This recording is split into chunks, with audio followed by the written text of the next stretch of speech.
Uric acid का homeopathic इलाज। अस्सलामुअलैकुम, होम्योपैथिक डॉक्टर उस्मान आपसे मुखातिब हूँ। आज हम यूरिक एसिड के होम्योपैथिक इलाज के बारे में बात करेंगे। यूरिक एसिड की बहुत सी वजूहात होती हैं।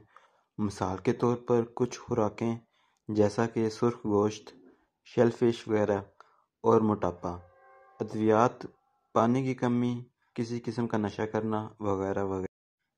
अब हम बात करेंगे इसका होम्योपैथिक इलाज क्या है। सबसे पहली दवा है कोल्चिगम। ये दवा हाई यूरिक एसिड के लिए बेहतरीन काम करती है। ऐसे अफराद जिनको पाँव की उंगली में तेज़ दर्द और सूजन हो, छूने से भी दर्द होता है, दर्द शाम और रात को ज़्यादा होता है, पाँव को मामूली से हिलाने से भी शदीद दर्द होता है, ऐसी अलामात में इस दवा का इस्तेमाल। अगली दवा का नाम है बेंजोइक एसिड। ये दवा उन लोगों के लिए बहुत अच्छी है जिनको पेशाब में यूरिक एसिड की अलामात ज़ाहिर होती हैं। यूरिक एसिड के क्रिस्टल गुर्दे या पेशाब की नाली में जमा हो सकते हैं। पेशाब का रंग भी बदलता रहता है।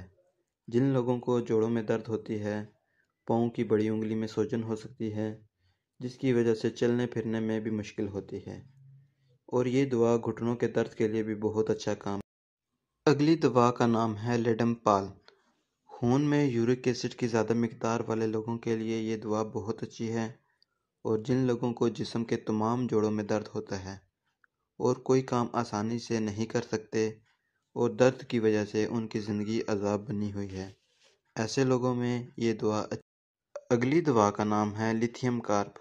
ये दवा यूरिक एसिड की बढ़ी हुई सतह को कम करने के लिए अच्छा काम करती है, और जिन लोगों को जोड़ों की जिल्द में खारिश होती है उनके लिए भी अच्छा काम करती है। गर्म पानी से आराम मिलता है। ऐसी अलामात में इस दवा का इस्तेमाल करें। तरीका इस्तेमाल: सुबह शाम 5 कतरे थोड़े से पानी के साथ। उम्मीद है आपको वीडियो अच्छी लगी होगी। वीडियो अच्छी लगे तो लाइक ज़रूर करें। शुक्रिया।